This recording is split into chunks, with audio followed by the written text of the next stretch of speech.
Hola seguidores de CAE, mi nombre es Diego Prado Acosta, soy asociado a CAE y en esta oportunidad vengo a explicarles brevemente en qué consiste una Junta de Resolución de Disputas, la JRD.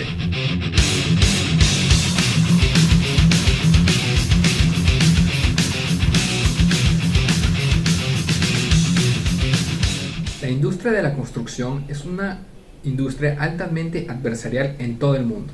La gran complejidad de un proyecto, la cantidad de personas que participan en ello, la diferencia de especialidades y otros factores convierten a la industria de la construcción en una industria muy proclive al conflicto. Sumado a ello, algunas características de nuestra legislación, como es la responsabilidad funcional, incrementan la probabilidad de que la industria de la construcción en nuestro país sea aún más proclive al conflicto.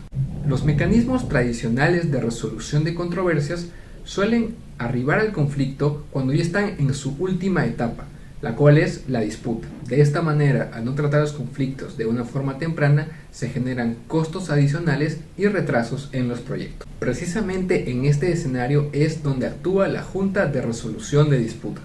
La JRD es un mecanismo de resolución de disputas regulado específicamente para los contratos de obra pública regulados bajo la Ley de Contrataciones del Estado y su reglamento.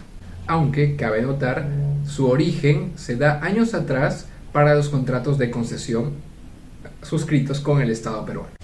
La JRD actúa antes de que el conflicto se convierta en una controversia entre las partes, permitiendo así la prevención de disputas o la resolución temprana de estas entre las partes, así reduciendo costos entre ellas y generando un ambiente de mayor cooperación. La JRD consiste en un panel de adjudicadores que se encargan de la resolución de disputas que las partes someten a su conocimiento, y asimismo la JRD se encarga de absolver consultas que las partes en conjunto o individualmente someten a su conocimiento. La JRD puede estar conformada por 1 o 3 adjudicadores dependiendo de lo que las partes hayan pactado. La forma de designar a los miembros que componen la JRD difiere de la forma en que se designa a los miembros de un tribunal arbitral. En lugar de que cada parte designe a un miembro de la JRD, es que ambas partes en conjunto designan a 2 miembros de la JRD y a su vez estos 2 miembros ya elegidos por las partes designan al presidente o presidenta.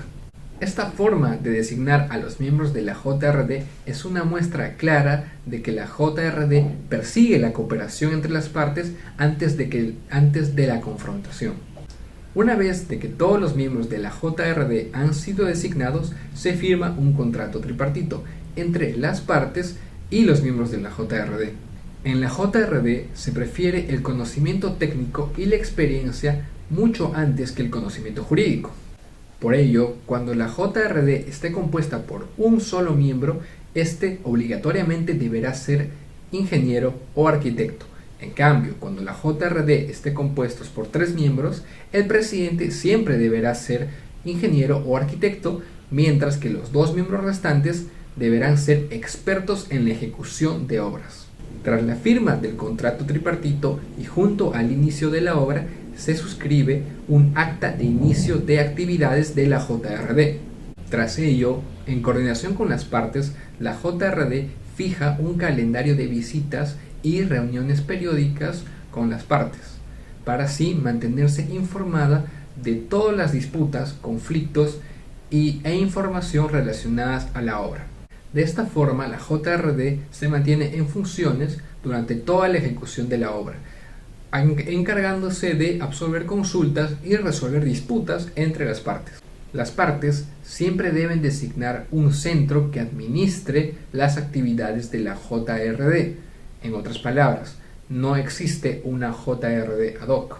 Al igual que en el arbitraje, la JRD no es omnipotente, es decir, no puede conocer todo y no tiene competencia sobre todo. Existen muchas materias sobre las cuales la JRD no puede emitir una decisión. Entre estas materias se encuentra la aprobación de adicionales, la indemnización relacionada a la aprobación de adicionales, el enriquecimiento sin causa, entre otras materias. Ahora, En los contratos en los que se haya pactado la existencia de una JRD, la JRD constituye un mecanismo previo al que las partes deben someterse antes de tener que recurrir a un arbitraje. En esta línea, para poder recurrir a un arbitraje, las partes de manera previa han debido recurrir a la JRD y no solo ello, deben haber manifestado expresamente su desacuerdo con la decisión de la JRD que pretenden impugnar en un mecanismo de arbitraje. De no manifestar expresamente su disconformidad, la decisión que tome la JRD será inmutable y no podrá ser transformada por un árbitro ni por un juez. Esta característica de las decisiones de la JRD no implica que éstas puedan ser incumplidas. Todo lo contrario, las decisiones de la JRD son obligatorias desde su notificación. Se trata de una obligación esencial, cuyo incumplimiento faculta a la parte que ha sido grabada a resolver el contrato. Ahora, es necesario recordar que en los contratos de obra pública, el pacto de la existencia de una JRD no siempre es obligatorio. En los contratos de obra pública con una cuantía menor a los 20 millones de soles, pactar una JRD es una alternativa opcional, mientras que en los contratos que superen esta cuantía, el pactar una JRD sí constituye una condición obligatoria. Finalmente, debe quedar claro que una JRD no es lo mismo que una Dispute Board.